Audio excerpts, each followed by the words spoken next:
యేసయ్య నామమున వందనాలు తెలియజేస్తూ ఉన్నాను. మీ ప్రాంతంలో ఈరోజు యేసు ప్రభు గురించి కొన్ని మాటలు తెలియజేయడానికి వచ్చి ఉన్నాం. యేసు ప్రభు వారు ఏం చెప్తున్నారయ్యా అంటే, మనుషులందరిగా దేవుడు మనల్ని తయారు చేసిన తర్వాత మనుషులందరూ కూడా ఎలా ఉన్నారంటే, ఎవరి కోరిక ప్రకారం వాళ్ళు బ్రతకడం ప్రారంభించారు. అంటే ఇప్పుడు నాకు సంబంధమైన కోరికలు, ఇంకొక సంబంధమైన కోరికలు కొంతమందికి ఉండిపోతాయి. కానీ దేవుడు ఏమంటున్నాడంటే, ఎవరి కోరిక ప్రకారం వారు బ్రతకడం కాదు, కానీ దేవుని యొక్క కోరిక ప్రకారం, బైబిల్ భాషలో చెప్పాలంటే దేవుని చిత్త ప్రకారం బ్రతకాలని దేవుడు తెలియజేస్తూ ఉన్నాడు. మన కోరికలు కొన్నిసార్లు ఏం చేస్తామంటే తప్పు మార్గంలో నడిపిస్తూ ఉంటాయి. మన కోరికలు దొంగతనం చేయమని అనిపిస్తూ ఉంటుంది, లేకపోతే వ్యభిచారం చేయమని అనిపిస్తూ ఉంటుంది. అలాగే మనుషులకు హానికరమైనవి, మనుషులకు ఇబ్బందికరమైన అలాంటి కోరికలు మనకు కలుగుతూ ఉంటాయి.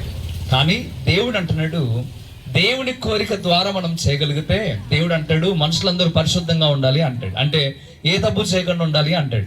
ఇది అందరికీ మేలు చేసిన పరిస్థితి. మన దేశానికి కానీ, మన ప్రాంతానికి కానీ, అలాగే ప్రపంచానికి కానీ, తోటి పక్కన ఉన్న వారికి కానీ, ఎవరికైనా కానీ మనం నీతిగా ఉంటే మిగతా వారందరూ కూడా మంచిగా బతకాలనే ఆశ అందరికీ ఉంటుంది. మన ఇంట్లో మంచోళ్ళు ఉన్నారనుకోండి, అలాగే మిగతా వాళ్ళు కూడా అరే ఆ అబ్బాయి మంచోడురా, ఆమె మంచిదిరా, మనం కూడా అలా ఉంటే బాగుంటుందిరా అని మనం అనుకుంటాం. అదే దేవుడు చెప్పేది కూడా. మీకు అర్థం కావడానికి మీకు చెప్తున్నా, మంచిగా ఉండండి అని దేవుడు చెప్తున్నాడు. ఏ తప్పు చేయకుండా, ఎవరిని మోసం చేయకుండా, ఎవరిని అన్యాయం చేయకుండా, ఎవరి మీద కోపాలు ద్వేషాలు లేకుండా ఉండమని యేసు ప్రభు వారు చెప్పారు. యేసు ప్రభు వారి లోకానికి వచ్చి ఎవరి మీద కోపం లేకుండా ఉన్నాడు ఆయన. తెలుసా, మీకు ఒక విషయం చెప్పాలని ఆశ కలిగి ఉన్నా. యేసు ప్రభుని కొట్టారండి, యేసు ప్రభుని తిట్టారు, ఆయన ఏ తప్పు చేయలే, కానీ అయినా కానీ కోపం లేదు. ఆయన కోపడితే ఎలా ఉంటుందో తెలుసా? సముద్రం ఒక్కసారి ఇలా గద్దిస్తే ఆగిపోయింది, ఒక్కసారి సముద్రాన్ని అలా గద్దిస్తే నిమ్మలమైపోయింది, తుఫాను ఆగిపోయింది.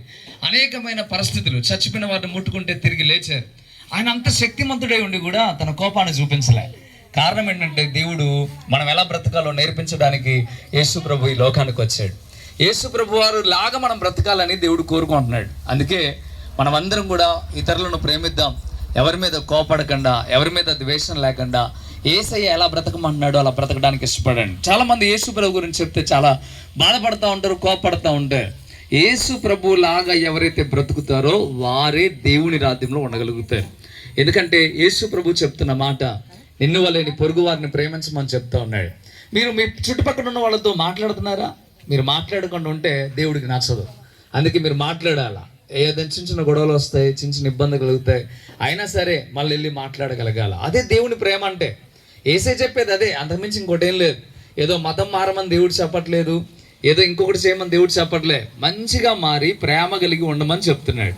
ఎందుకయ్యా మరి చర్చికి వెళ్ళాలంటే, ఇంకా దేవుడి గురించి మీకు అర్థం కావడం కోసం ఒక 10 మంది కూర్చొని దేవుడి మాటలు వినడం కోసం మాత్రమే ఒక స్థలంలో ఉంటారు. అలాగే మీ స్థలంలో కూడా రవి బ్రదర్ ఉన్నారు. చక్కగా వెళ్ళండి, బైబిల్లో ఉన్న కొన్ని మంచి మాటలు మీకు తెలియజేస్తారు. ఆ మంచి మాటలు విని మీరు మంచిగా బ్రతకండి, దేవుని కోరిక నెరవేర్చండి, దేవుని రాజ్యంలో మీరు ఉంటారు. ఎప్పుడైతే మనం దేవుని కోరిక నెరవేర్చుతామో అప్పుడు మనం దేవుని పిల్లలం అవుతాం కదా. చాలాసార్లు తల్లిదండ్రులు అరే నువ్వు బాగా చదువుకోవాలరా అని కోరుకుంటారు. నేను చదవను, రోడ్ల మీద తిరుగుతా అనుకుంటే ఏమంటాడు తెలుసా, నువ్వు నా కొడుకువే కాదురా అంటాడు. ఎందుకు ఆ మాట అన్నాడంటే, కోరిక నెరవేర్చట్లే. తండ్రి కోరిక నెరవేర్చకపోవడం ద్వారా మనం ఎలాగైతే అంటామో, నువ్వు నా కడుపును పుట్టినా కానీ నువ్వు చెడ పుట్టావురా, నువ్వు వద్దురా, నాకు కొడుకు వద్దురా అన్నట్టుగానే దేవుడు కూడా ఏమంటాడంటే, మీరు మంచిగా లేకపోతే, ప్రేమ కలిగి లేకపోతే, నేను చెప్పినట్లు వినకపోతే అసలు మీరు నా పిల్లలే కాదు అంటాడు ఆయన. అందుకే మనం అందరం కూడా దేవుడికి నచ్చినట్లుగా బతుకుదాం. దేవుడు ఎలా కోరుకుంటున్నాడో మీకు తెలియాలంటే బైబిల్ గ్రంథం అనేది ఒకటి ఉంది, అది తీసి చదవండి. మీ భాషలో కూడా బైబిల్ ఉంది, మీకు కావాలంటే అందిస్తాం.